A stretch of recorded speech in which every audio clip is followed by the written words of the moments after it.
Në Rubik, në ish uzinën e Bakrit, do të ngrihet një qendër prodhimi për industrinë ushtarake. Kryeministri Edi Rama tha se puna për zhvillimin e kësaj industrie ka nisur menjëherë pas agresionit rus në Ukrainë.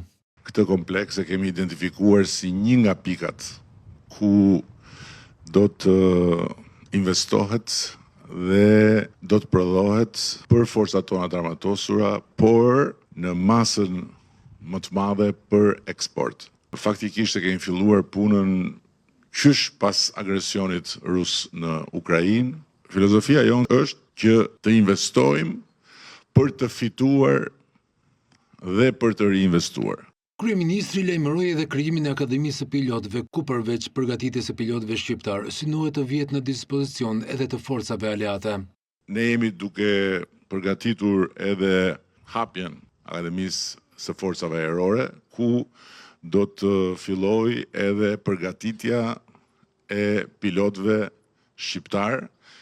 Synimi është që kjo të jetë një akademi që t'i shërbej edhe forcave aleate të tjerëve.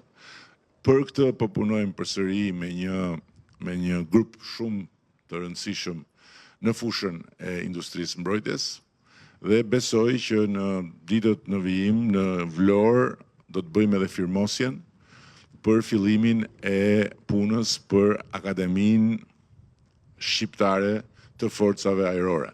Ndërkohë që me Italinë parashikohet bashkëpunimi për prodhimin e anijeve në Shqipëri.